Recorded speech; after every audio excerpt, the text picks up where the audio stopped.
Welcome to An Aries and Pisces Walk Into a Coffee Shop, the podcast. We're your hosts. I'm Bridget, she, her. And I'm Tiffany, she, her. This is a podcast where two friends let go of perfectionism and talk unedited.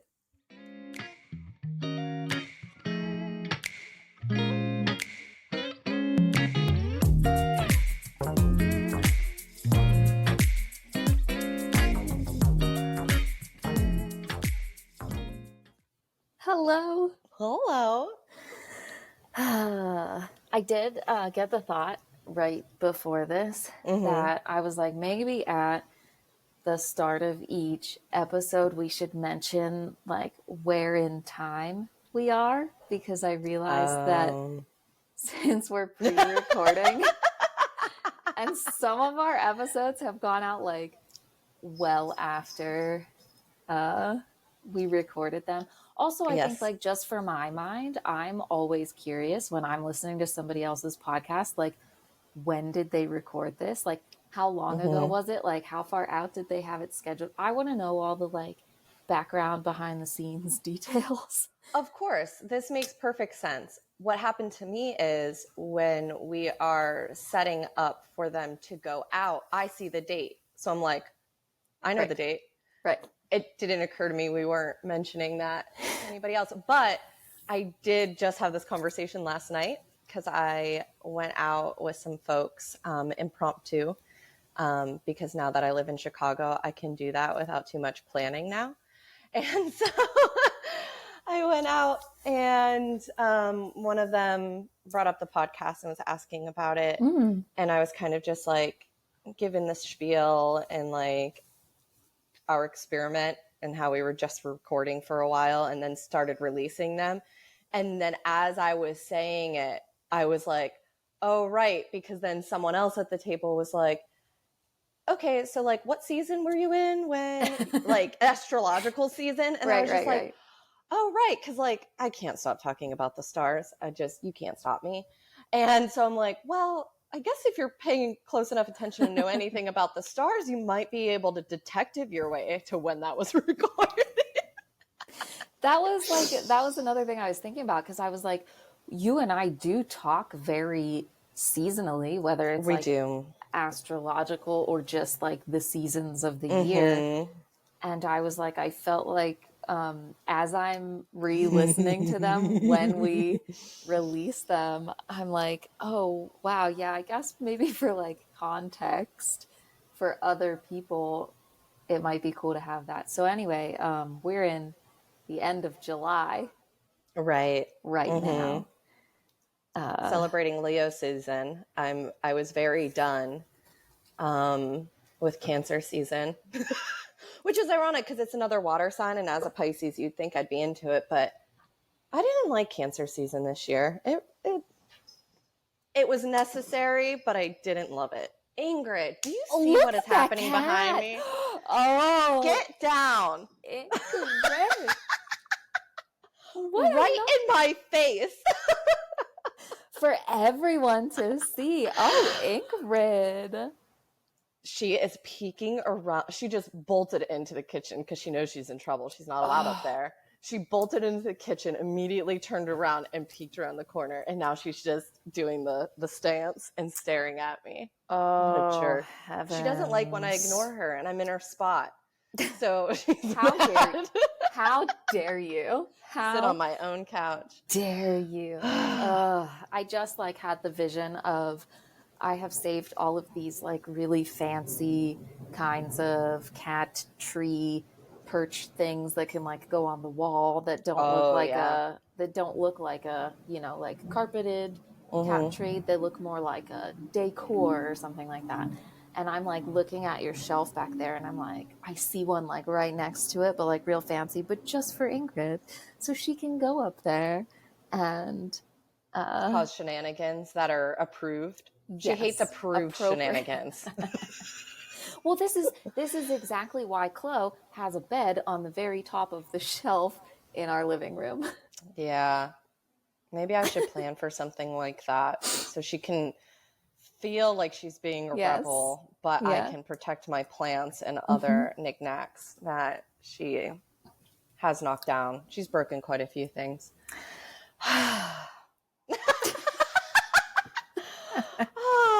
What an angel. Okay, so I was going to ask about astrology seasons because I am, what's the word? Anyway, I don't know.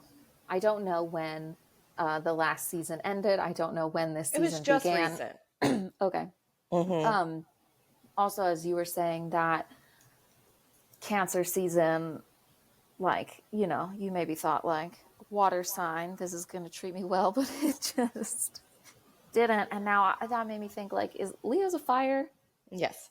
Yeah, okay. And then I was like, well, maybe that, like, that, why that is feeling like it might be hitting for me more, because I have been also like just fucking going through it. And then today I started I don't know if like maybe connecting some more dots and feeling like a little bit of pieces of levity, and just hearing that we are now like in a fire sign, I'm like, okay, yes, like I feel like maybe I have more like power and stamina is what I like what just came to me. That makes a lot of sense to me. And as you were talking, I realized I haven't liked water seasons at all this year. Because I didn't feel good in Pisces season either. I could not fucking wait for Pisces season to be done. It's all I thought about. I was just like, I cannot wait for Aries season. And I think in one of our previous podcast recordings, I said that.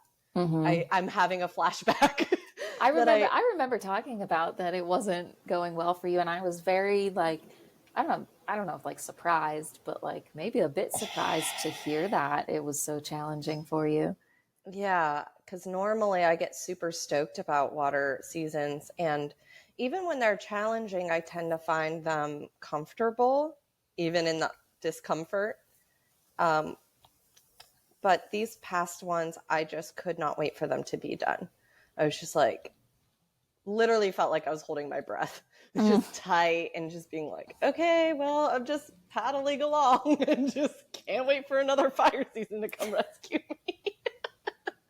I feel, as you're saying all that, I'm like, that's exactly how I've been feeling lately. Oh, I hate that for you. Yeah, yeah, same. Yeah. I mean, if the water sign is feeling waterlogged, I can't imagine what a fire sign must be feeling. Yeah. Yeah, it feels like the text you sent me earlier today about just like being out at sea. Like I, I have felt that for a good while now, that I have just been kind of like floating along like aimlessly, and figuring that by now I should have like landed somewhere. Yeah, the shoulds. The should have. Yeah. Ugh. Yeah, it's been a lot of that. I've been thinking a lot about what we've been talking about, like that idea of like going towards things with ease, not having everything be so hard, or I'm using the phrase non-striving right now a lot. And one of my favorite astrologers, Jordan, who I think I've talked about on the podcast before, just posted, I think I sent this to you on Instagram, the archetype deck. The name's escaping me right now. Is it Kim Kranz? Kim Kranz, yeah. Right? Yeah. Yeah. Her archetype, she pulled a couple of cards, like one or two, and then posted them after. And mine was the riddle. And that's the one I picked. Okay, someone else I talked to and sent it to also picked the riddle. So I like that my circles are all in the same boat. And so that made me think a lot about the same things, the idea of like surrender and curiosity, which are things I value, but things I find very hard to practice in the moment or feel comforted by. Maybe that's a better way of putting it. I expect them to comfort me in a way that they haven't yet. Okay. Yeah. I really like the way that you said that, because acceptance in the present moment is so fucking hard. Like it's so hard. But when I get there, like when I get that, like it just feels like so much like just like open flowing like freedom. Mm-hmm. And Mm-hmm. so I have really been like, I feel like coming up against that where I know what it feels like to come to a place of acceptance. And I feel like I'm like, why can't I get there? Mm-hmm. Like, I don't like this getting there. I just want to be there. And Yes. like, I see all of the things, but like, where's that like moment, or where's that insight, or where's that thing that's going to be like, okay, here's the acceptance. And Mm-hmm. that is really tripping me up. Yes. I mean, it goes back to the striving, right? Like you're reaching Mm. so far for like the acceptance and trying to like pull it towards you. Does that Oh, resonate? Because that's what I do. yeah. Yeah. Now it's making me think back to the like the confidence conversations Mm-hmm. where I was like putting the confidence up on a pedestal as something that I had to like strive to attain in order to feel okay. Right.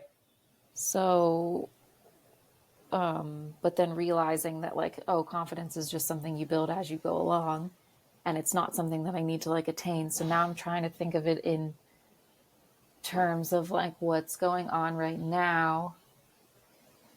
And I'm trying to think what I was journaling on this morning, because I Mm-hmm. had last night I went for a walk around the block, and I opened my akashic records, which is something like I've done this on walks many times. I just like to like open my records and then like go for my walk, and maybe I ask some questions, or maybe I just like look around at the trees. But I was asking like what is the like what is a like lesson or something that I'm needing to like learn or know right now, and how can I learn this lesson or information without having it be Mm-hmm. such like a fucking like challenge and resistance and all of that. And so then I was journaling on that this morning, and my God, if I could remember what I wrote down, it felt kind of profound. I wrote it in my like other journal, but profound in like a really simple way. Mm-hmm. I'm gonna grab my journal. Okay. Okay, so I haven't written stuff down in my journal in like 2.5 months, Mm-hmm. because my practice lately has been like writing on loose leaf paper, Right. just like dumping it out and then tearing it up and throwing it away. And so typically I only would like write something in this when I want to like remember it. Oh, I wrote down that life is a journey of becoming. And oh, okay. It was all going back to like purpose, and I think since Mm. I've been going down this huge Enneagram rabbit hole, thanks to you. Sure. You're welcome, um, and I'm sorry. uh-huh. Yeah. But listening to Suzanne Stabile talk about it, Mm. and the like, I really love the way that she teaches it. I think she makes it really Yeah. easy to understand, and the way that she has these conversations. However, the part that I have expressed to you is that there's a lot of God in her work, and that's not something that I am into.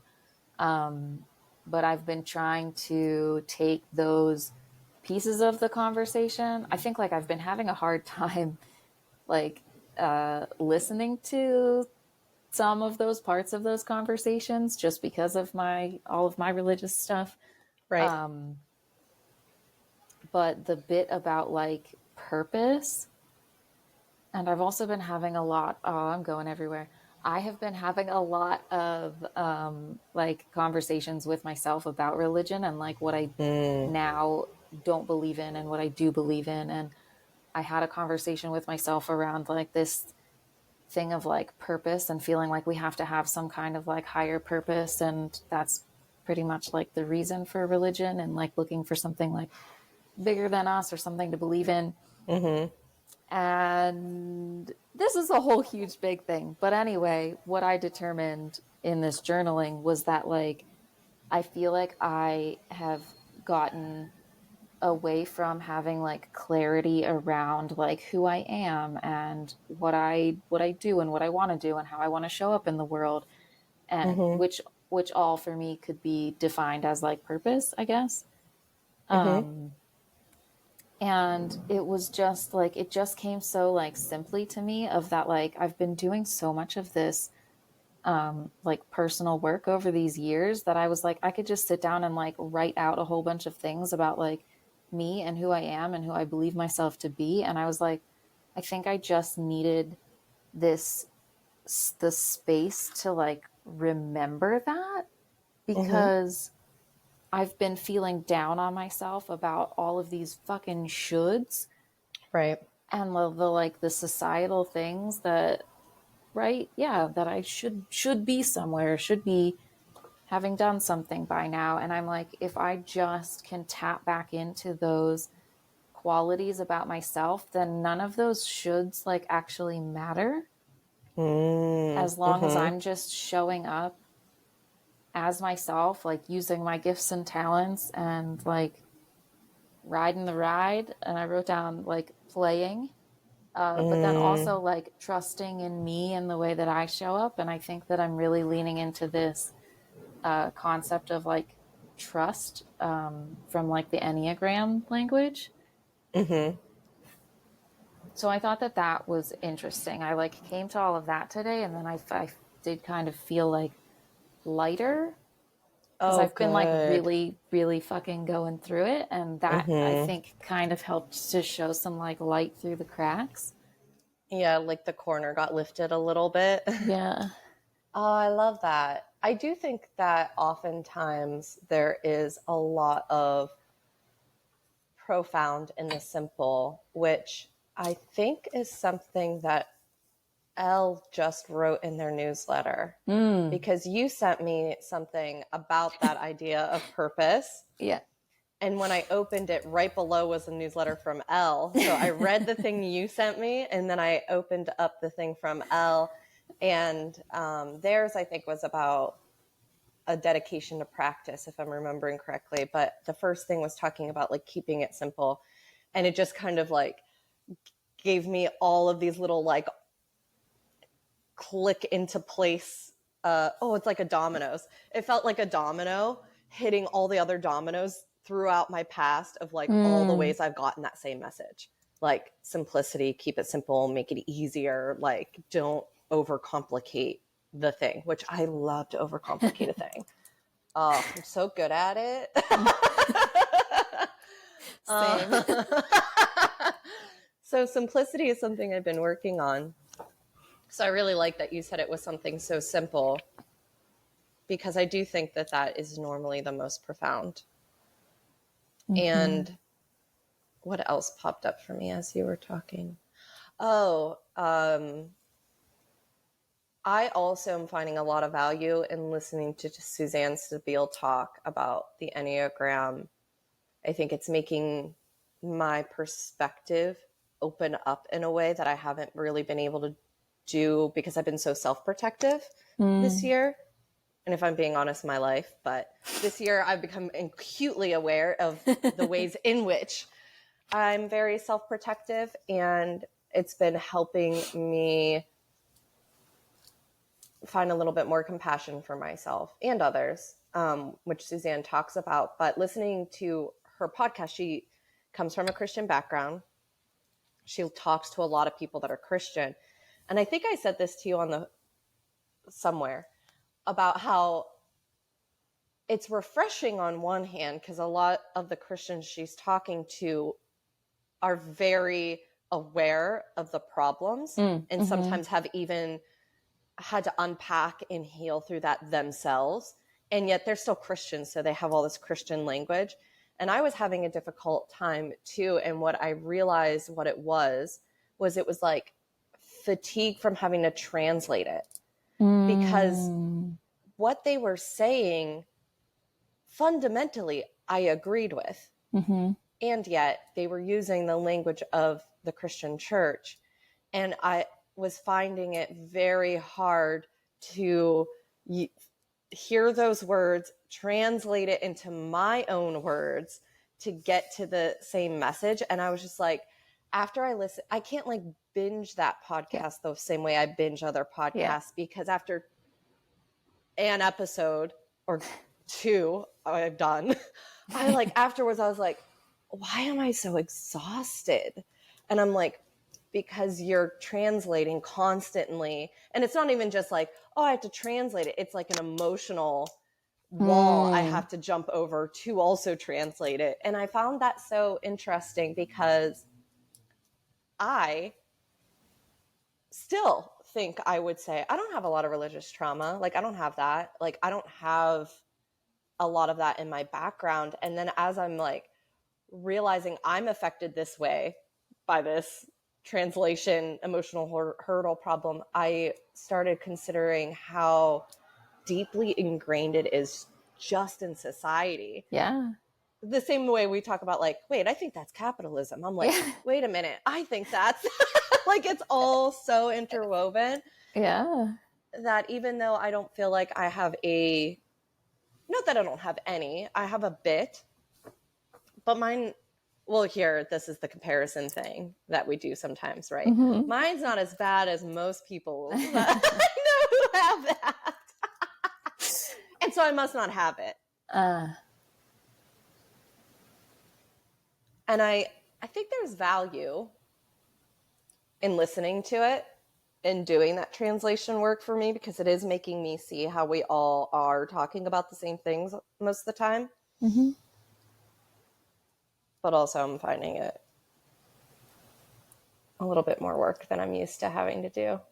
Yeah. Yeah, I really like the way that you put that with the translating. I think that makes a lot of sense, because yes, like so I think what happened was that, right, like I heard Suzanne talk on We Can Do Hard Things with Glennon Doyle, and that is a very not God podcast. So she didn't bring a lot of that into that conversation. And so then when you were like, oh, she's got her own podcast, I was like, we're done here. Like, I'm just binging the whole fucking thing because I need to like hear more from this woman. And then I quickly realized how much God was in there and how that wasn't going to work for me. But I didn't, but like you said, like the things that she's talking about and the ways that she's talking about it, like, yeah, like it really resonates. I'm believing these like same and similar things. I hadn't thought that I was consciously doing that, like translating. But yes, that's what I think that I am also doing.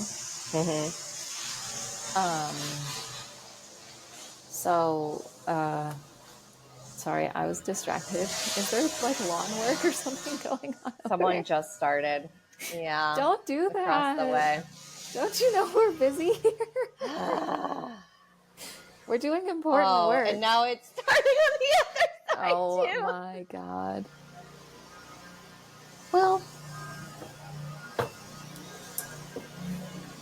hopefully it's. I think I'm gonna have to relocate. Yeah, I'm gonna have to relocate. All right. Okay. Well, let's see where I can go. Does that make it better? Yeah. Okay. Yeah. I don't know if are you familiar with Chelsea Riff? She does a podcast called In My Non-Expert Opinion. And she's pretty fucking cool.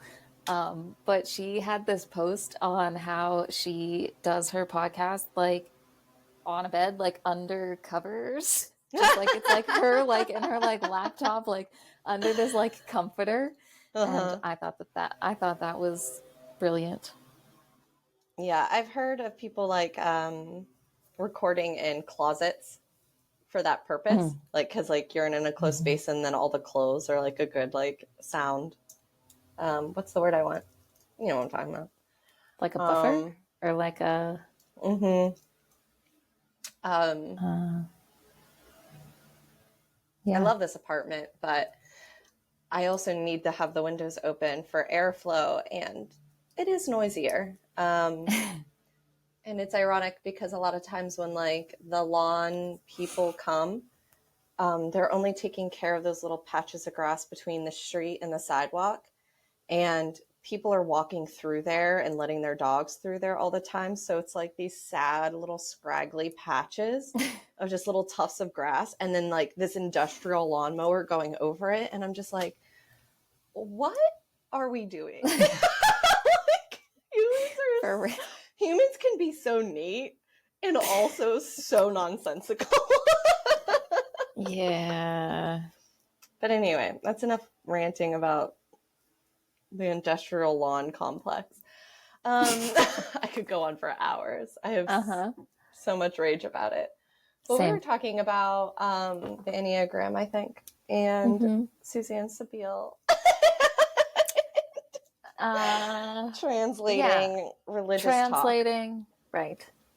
I don't remember where I was going with it, but I do think that it has been interesting for me Mm-hmm. to listen to the podcast, even though, like, as I started listening to it, I was like, this is making me feel uncomfortable. I don't want to listen to all of this religious talk. Mm, However, I was like, I'm going to listen to it anyway and just like see what I can learn. And I think that that's a new thing for me I did the to, same thing. yeah, to be like, maybe I don't Mm-hmm. necessarily agree with all of this, but I agree with some of it. And I think that we can, like learn from that. And I also did appreciate a lot the way that she'll talk about things. Like I started listening to that Know Your Number, and she's teaching Mm-hmm. that whole class or whatever it's called. And she talks about how the one thing was called like the sins, but that in her work she's experienced a lot of, even like people in the church having had a lot of like trauma with that word, and so how she doesn't like to use that in her vocabulary. And I found that like, I'm not sure if like admirable is the word, like I found that very like, yeah, like back to like what you were saying, that she works with a lot of people that are like still religious, Mm-hmm. however they've had to go through their own stuff with it. So Right. I found that like very interesting. Me too. It helped me find some through lines. Um, and I think it's partially what a lot of her guests talk about, where I have become so boundaried against certain types of talk Mm. that immediately certain words, like my electric fence goes up. Because in the past, I didn't feel safe enough to boundary set softer than that, because the people I were dealing with were so in your face and bigoted and Mm. boundary, not even just pushers. They would just step right over and Mm-hmm. like dump their stuff in your lap. And so it was an interesting exercise for me to be like, oh, I hate this. There's the electric fence feeling. And it's Susan Stabile. I know that I like her. She's that, Mm-hmm. I want to be on her porch drinking iced tea. So let's see what happens if I just be uncomfortable for a bit. And I am glad that I Mm-hmm. did that too. Um, I have found a lot of value in it, but like I said, I also get more tired quicker. So I've Mm-hmm. had to intersperse it quite a bit. Yeah, quite a bit to Mm-hmm. give myself a break. Yeah, I think that now you said that, I was like, I think that that's what I was doing because I like listened to an episode and then I was like, this is too much for me. I gotta go find some like other Enneagram podcasts. And am I echoing? I Is it heard a better now? quality change, but I think it might have just because I shifted my computer. I wonder if it jostled the microphone. I like the word jostle. Hey, thanks. Because it sounds fine to me Yeah. now. Does it sound fine Yeah. to you? Okay. Yeah, sounds good. The fuck was I saying?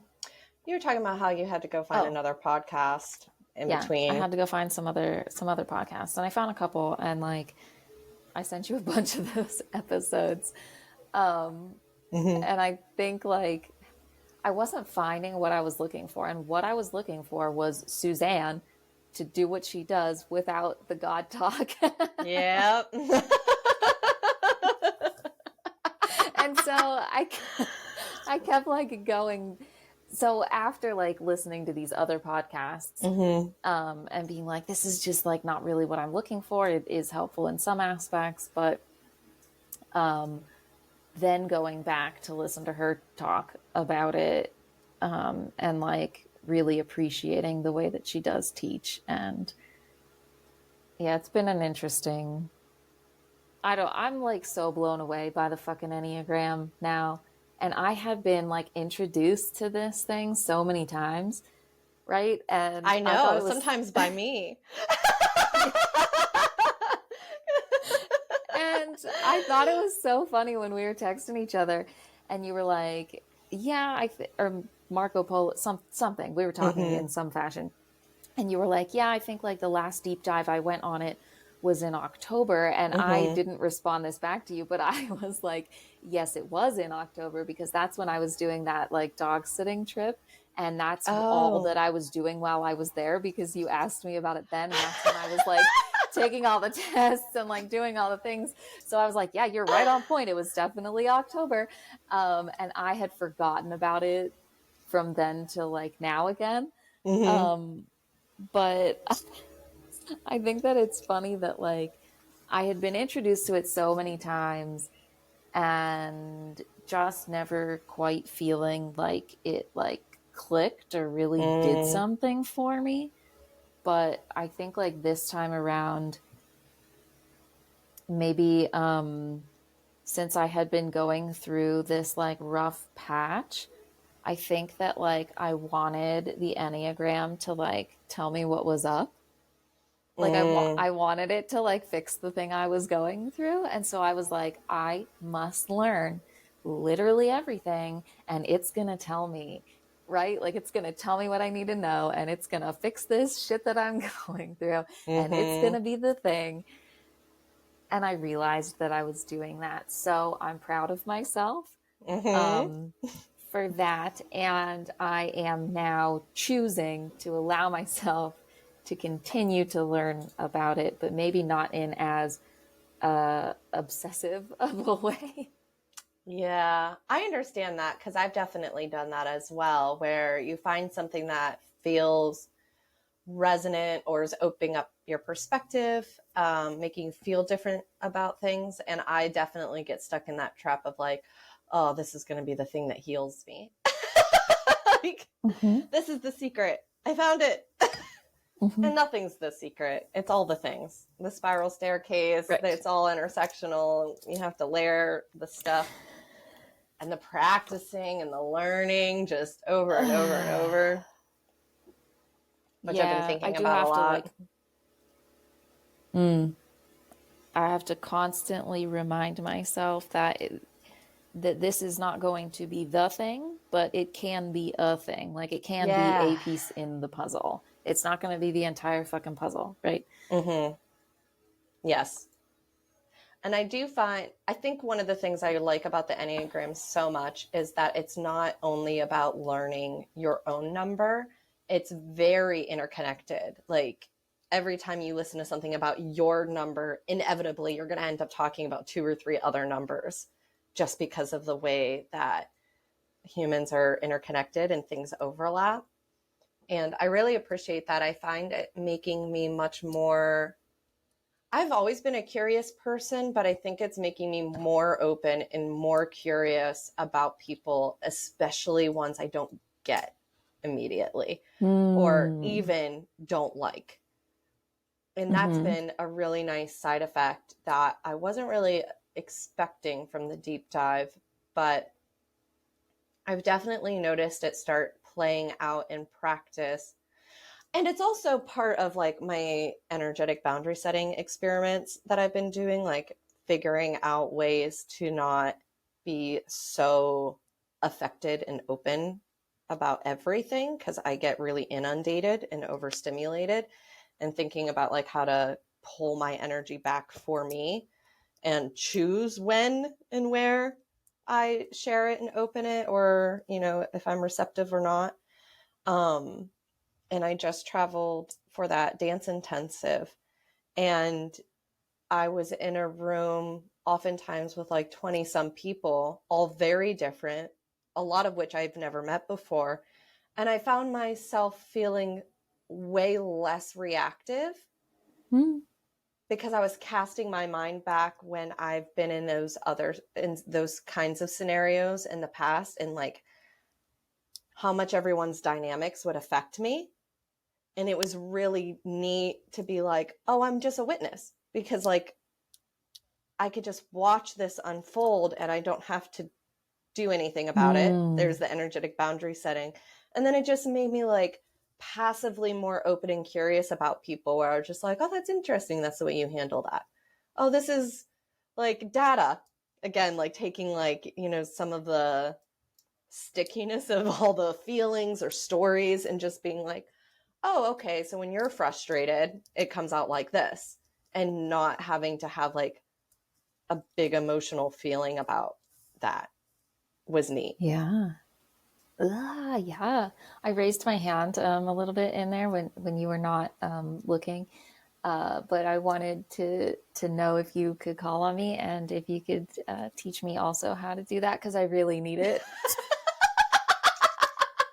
I could try, but I am really just stumbling around in the muck, quite honestly. Yeah, no, that's yeah, I've been working on those things for quite a while, and I feel like I still don't always getting better, right? Yeah, like always, you know, Mm-hmm. like it's getting it gets a little easier like bit by bit in different things, but it still feels like I don't have like a great grasp on it. It's also a hindsight thing I'm finding out, because Mm, I'm still telling myself the story that this is something I need to work on because I'm bad at it. And also, when I'm actively practicing it, like in a real life scenario, it feels awful because it's mm, uncomfortable. I'm doing something that historically one, it's new to me. So it's like effort. Also, sometimes, depending on the context, it feels like I'm doing something I shouldn't be doing, especially if it's like normally I would overextend myself and caretake someone else or try to fix someone else's something. And I'm not doing that. It feels like I'm shirking a responsibility, even though logically I know it's not mine. Emotionally and habitually, I have taken those things on. So it also mm-hmm, feels like I'm breaking some kind of rule. And then it just feels bad to me on two ends. On one end, it feels bad to overextend like that. But on another end, I think of myself as someone who likes to help others. So when I'm watching something unfold, mm. it feels uncomfortable to be like, I need to shut these doors. Thanks. Mm-hmm. And I think that's what I appreciate about Suzanne Stabile so much. I don't think I'm, I feel pretty confident that I'm a four. Um, but a lot of the stuff that she talks about with the two feels very resonant with me because of my codependency trauma journey. And so like Mm-hmm. listening to her talk about her number has helped me quite a bit, which again is why I like the Enneagram so much, because like we have so much to learn from each other, even if it's not our core thing. Mm-hmm. It's really expansive to listen to someone who has thought down into their depths about their things and then brings it back up to like be able to articulate it and share it. But then I have to do something about it, which is the big lesson in the Enneagram for me, because I could sit and think and feel about all of that forever. And that's why I think the energetic boundary setting is so hard, because it's an effortful doing or not doing, which feels the same to me. Because like the effort of not overextending feels the same as overextending. It's just the aftermath is different. Does that make sense? How I said that? I think I think so. Like, I think so. Yeah, this go ahead. each one is just as much effort. Like overextending is a lot of effort, but the effort of not overextending for me also feels like a ton of effort. But at the end of the day, the aftermath is if I overextend, I'm depleted and I'm going to be spinning out and burnt out. Right. Whereas if I put that effort into my energetic boundaries, that does protect my energy enough that I start slowly filling back up the more I do it. Yeah. So then it doesn't have to feel so effortful each time. Yeah. That makes total sense. It also makes me think of the like front loading. Like you're doing the work on the front end, right? To, like to uphold your boundary, even though like it's really fucking hard. But then after the situation's over, yeah, you do feel like completely different. I think that's what I meant when I said it's hindsight. Because I suspect if we talked long enough, you would start being like, oh, in that instance, I behaved like this, which is different than I normally would have. And I think you would see all the ways in which you've grown with the energetic boundaries, because I know that happened with me where I got put in what I thought was going to be a super challenging scenario or dynamic. And then afterwards, I was able to look backwards and be like, yeah, that was super uncomfortable, but not as bad as I was thinking it was going to be. And also seeing the ways in which I wasn't as overtaken. It didn't feel as sticky. Like in the moment, I was able to be the witness to it and just be like, huh, isn't that interesting that this is playing out like this again?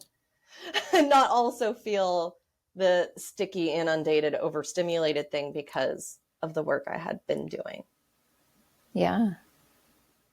It doesn't always work, but it's working more often than not. Yeah.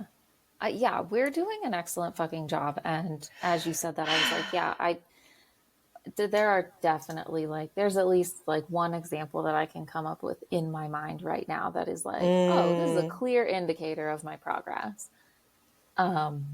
That even just, I guess maybe like a year ago, I had a completely different like effect on me or like hold over me. So yes, that is a really good reminder of the like stories that we're telling ourselves about like, oh, I'm bad at this thing, I need to work on this thing. And instead we should be like, we are working on this, we are getting better, it is getting easier, we are like it, we're doing it.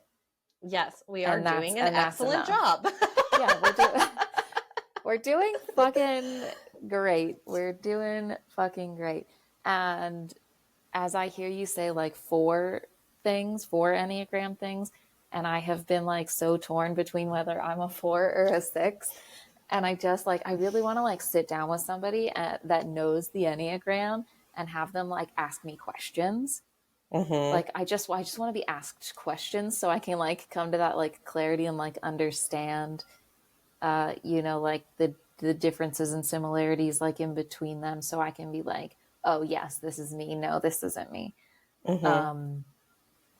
That's what I would love right now, but I'm pretty certain I'm landing on the 6. But I think it's so interesting when you say like 4 things, and I'm like, that makes sense to me, and then I'm like, am I 4? I don't know. I have the same experience with listening to the 6 things, and I didn't even realize how much until you started sending me more things like specifically 4-6, and I'm like listening to them, and I'm like really resonating a lot with like the security stuff. But I think I told you this already, that I feel like when I listen to it, it feels more like life experience and less how I instinctually am moving through the world. Whereas when I listen to the 4 things, I feel it like certain things, like I can feel like a clench in my body around it, where it's like, oh, that's like a little bit too close to home. That like feels a little bit too exposing. Like, oh, I don't want anyone to know that about me. Whereas the 6 things, I'm just like, I have a little bit of that, but it feels like my mind immediately jumps in and says, well, yeah, because, and it gives all the because my life experience, because this happened to me, because capitalism oftentimes. And then with the 4 stuff though, it's like, oh no, like, it's like, it's just too much. It just feels like too much too much light that shed on something that feels, well, I was just going to say shameful, which is kind of redundant because 4's in that shame triad. But that doesn't mean I don't relate to the 6 stuff, because like I like having an anxiety disorder, I've been fearful my whole life. And even when, because like the security thing, like I've always been very well taken care of. I've always had everything that I've needed and then some. And yet I have a lot of those like security fears.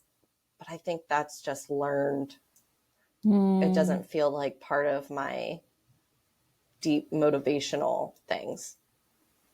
I love that we're talking about this like in real time like this, instead of like sending messages back and forth, because as you were saying all of that about the like, this is where I operate out of and this is just from like my like lived experiences, I'm like, oh, that makes so much sense. That's how I feel about the 6 and the 4 in the opposite way. Okay. And the like operating out of fear from of the like security stuff, I'm like, that is how I operate. And I think that I definitely didn't recognize it. And I am like learning to recognize just how much it shows up.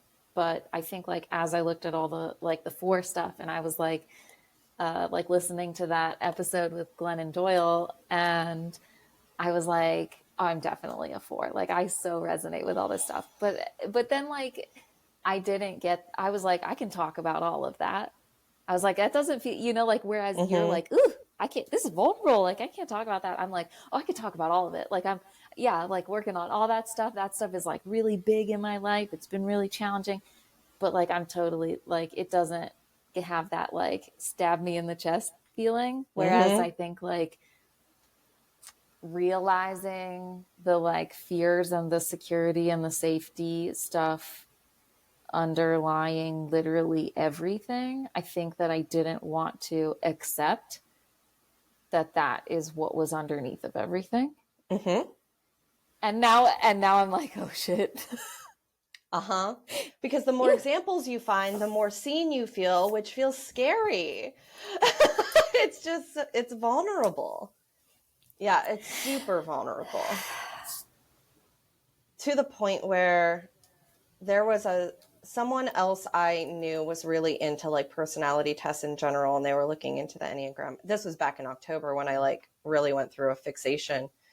And I did the thing. I did the test and I was like, oh, I guess maybe I'm this, before I learned more and more about it. And I had a vulnerability hangover when I realized I told them my number, and then I started knowing what that meant. And I was just like, oh no, I didn't want this person to know all that about me. And I was like, oh, this is what people talk about, where it's like, you uncomfortable? Well, you might be landing on some truths, hard truths. And I think I said this to you in a Marco Polo, where, some of the examples, it was such a weird experience, because on one hand, I was like, oh, I'm not the only one. Like, other people do that. And then I was just like, oh no, like, I didn't think of that. It was just something I had always done. it was just something that was such a fabric part of how I have moved through the world and coped, that then I started kind of getting like embarrassed. Yeah, like an embarrassment that was something, oh, it was like labeling it, because when I was just doing it, I didn't have to think too much about it. It was just instinctually how I figured out how to cope and be, and I didn't put too much thought into it. And I think like what you were saying, just like, oh, now I'm seeing all the ways in which those underlying motivations pop up and how it's affected how I behave. And I think I started feeling like, oh, it's that. The I should have figured it out. I should have known better. I should have been doing it better or different or whatever, because that's my reflex, and being like, oh, that's interesting that that's still there, which is what I mean when I say learning about the Enneagrams made me much more compassionate and gentle towards myself and others, because having it a little bit of separation from like me personally, and like kind of stepping more into this like collective dynamic has helped me not feel so I was gonna say alien. I would say like stuck in it. Like I would feel like stuck in my own stuff. Yeah, that's a good way to put it too. Just gives everything a little bit more breathing room, and it's a little easier to take everything a little less personally, which I always need. And Being now I'm alive feels sitting so personal. Oh my God. I'm sitting over here. I'm like, my chest is all like nervous. I'm like, we're doing a great job. I think so, yeah. We are.